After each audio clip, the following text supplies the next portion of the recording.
हरे कृष्णा। आप सभी को ज्येष्ठ महात्म की हार्दिक शुभकामनाएं। आज से हम ज्येष्ठ महात्म के अध्याय की शुरुआत करते हैं। क्या आपने कभी सोचा है कि एक साधारण इंसान के जीवन में ऐसा क्या हो सकता है जो उसे महात्मा बना दे?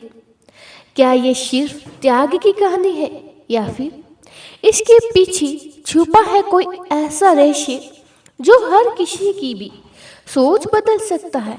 इस अध्याय में आप जानोगे एक ऐसे जीवन की शुरुआत जहां हर मोड़ पर परीक्षा है, हर कदम पर संघर्ष है और हर दर्द के पीछे छुपा है एक गहरा सच। ये सिर्फ एक कथा नहीं बल्कि यह एक यात्रा है मन, आत्मा और विश्वास की।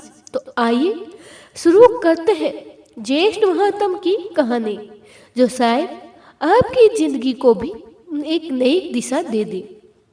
वीडियो को अंत तक जरूर देखें, क्योंकि आगे जो मैं आपको दान पुण्य के बारे में बताऊंगी वह आप जानकर बेहद ही खुश होंगे और आपको भी पता चलेगा कि पुरुषोत्तम महीने में और ज्येष्ठ मास में क्या दान करना चाहिए।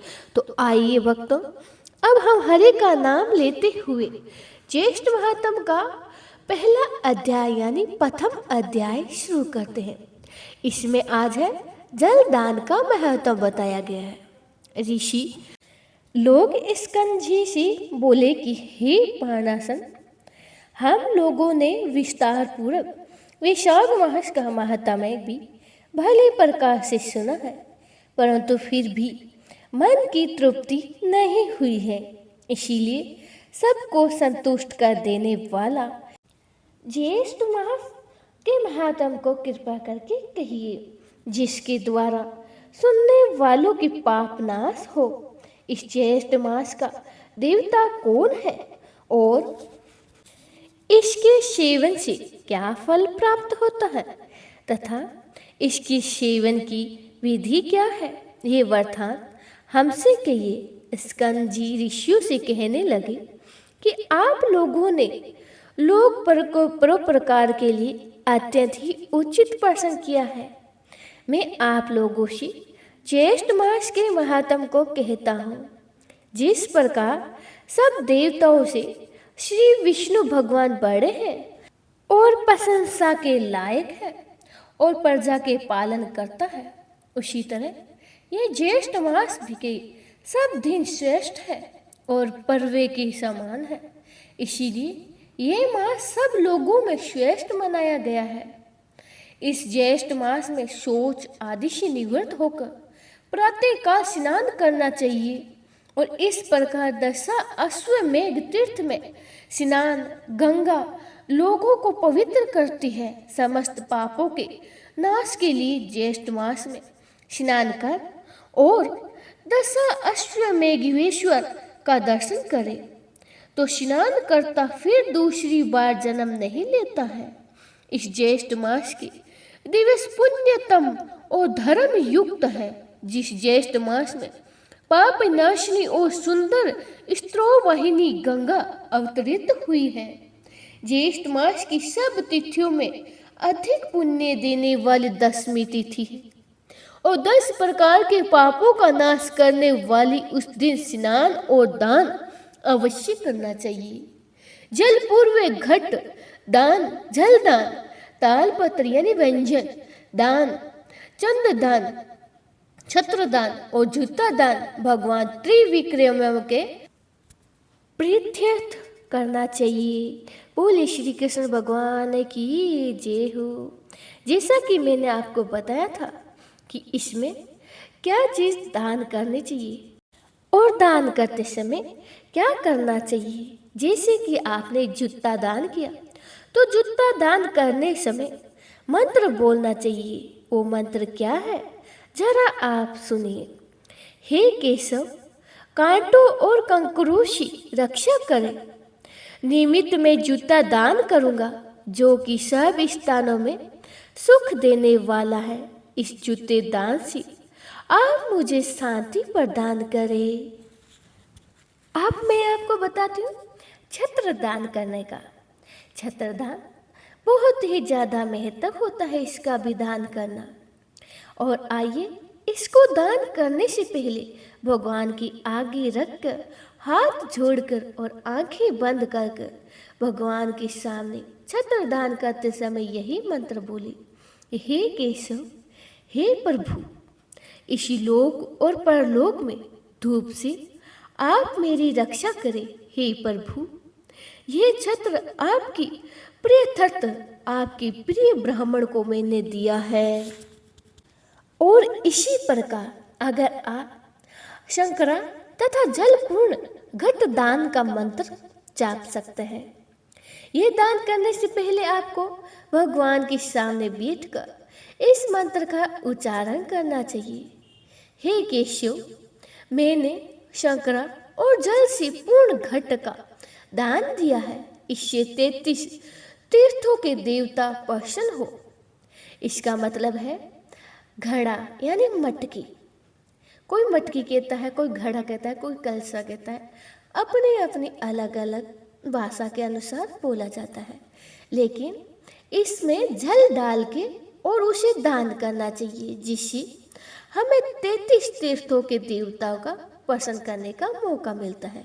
इसी प्रकार व्यंजन दान करने का भी मंत्र है, और उसे दान करते समय आपको ये मंत्र बोलना होता है, हे केशव, सदैव धर्म को शांति देने वाले श्री विष्णु भगवान, आपका प्रिय व्यंजन श्री त्रिविक्रम भगवान की प्रीति के लिए मैंने ब्राह्मण को दान दिया है।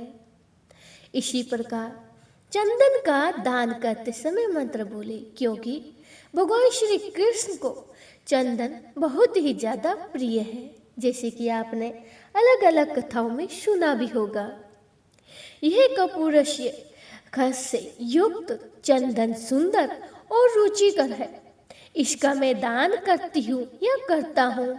इसके दान से देवता, ऋषि, पितृ और मनुष्य सब तृप्त होते हैं। इस प्रकार अपनी शक्ति के अनुसार अनेक दानों को देना चाहिए, और प्राणी मात्र से की रक्षा के लिए निर्जल देश में जल दान देना चाहिए। जो प्राणी मात्र के लिए जल दान देने में असमर्थ है, वह ब्राह्मण के लिए प्रतिदिन जल दान करे, और पीपल, वट आदि वृक्षों का अनेक विधि द्वारा जल से सिंचन करे। जल दान से अधिक श्रेष्ठ दान न हुआ है, न होगा। इसीलिए सब उपाय से जल दान का विधान विशेष कहा गया है। जो भी मनुष्य मोहवश ज्येष्ठ मास में जल दान नहीं करता है, वह घोर नरकों की यातना भोगकर पुनः पृथ्वी पर आकर यातक यानी पपैया की योनि में जन्म लेता है। इस विषय में मैं तुम्हें एक प्राचीन इतिहास कहती हूँ। पूर्व काल में त्रेता युग के अंत में महिषमतीपुरी में वेद वेदांग का प्रयाघंत धर्मात्मा सुमंतु नाम का श्रेष्ठ ब्राह्मण था। उस ब्राह्मण की गुणवती नाम वाली स्त्री और देव शर्मा नाम वाला पुत्र था।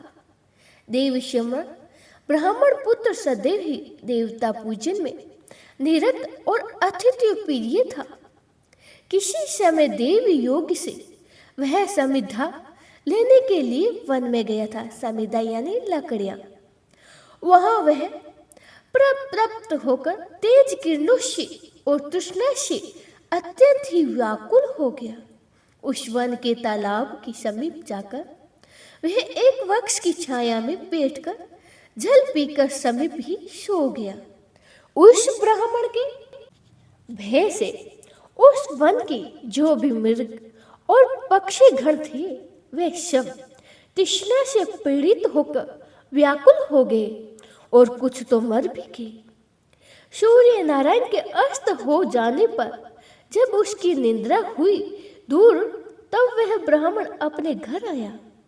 जब अज्ञात दोष से वह ब्राह्मण मर गया, तो उसकी पतिव्रता स्त्री ने अपने पुत्र का धन आदि का त्याग कर उसके साथ ही अग्नि में प्रवेश कर गई। और उसी अज्ञात कर्म दोष के फल से अनेक नरकों की यातना भोगकर पुनः अपने स्त्री सहित चातक योनि में आकर अत्यंत ही दुखी हो गया। पूर्वी जन्म के पाप को स्मरण करता हुआ अपने घर में आकर वह वृक्ष के कोटरे में बैठकर निरंतर ही करुणापूर्वक रुदन करने लगा। उसके रुदन को सुनकर उसके पुत्र ने अनेक बार उसे मना किया, पर वह उस वृक्ष के कोटरे से नहीं निकला। तब क्रोधित होकर उसके पुत्र ने उस वृक्ष के कोटरे में आग लगा दी। उस अग्नि के ताप से उन दोनों चातक और चातकी के पंख जल गए और वे दोनों ही रात्रि के समय वृक्ष से नीचे गिर गए और परस्पर अपने कष्ट की बात कहने लगे। इसके पारंपरिक कष्ट की बात को सुनकर उनका पुत्र विस्मित हो गया। यहाँ से वह श्रेष्ठ ब्राह्मणों के आश्रम में गया और अपने पिता का सब वृत्तांत उन्हें ब्राह्मणों से कहकर उनसे अपने पिता के उद्धार का साधन जानकर अपने घर आया। उस ब्राह्मण श्रेष्ठ ने उसी निर्जल वन में उसे प्याऊ लगा दी। उस प्याऊ के पुण्य प्रभाव से उसके माता पिता चातक योनि से छूटकर दिव्य रूप होकर सुंदर विमान में बैठकर भगवान विष्णु के धाम को चले गए। हे विप्रेगण, मैंने जो पुण्य का वृत्तांत आप लोगों से कहा है, जिसमें जल मार्ग के अवरोध से जलदान की अद्भुत ही महिमा का वर्णन है, तो भक्तों, जल का बड़ा ही महत्व है, इसीलिए जल दान करना चाहिए। अपने घर आए हुए को पानी पिलाना और आसपास कोई भी प्यासा आपसे पानी मांगे तो उसे पानी पिलाना जलदान बहुत ही आवश्यक है। इति श्री ज्येष्ठ मास महात्म जलदान महात्म्य का पहला अध्याय समाप्त हुआ। बोले श्री कृष्ण भगवान की जय हो।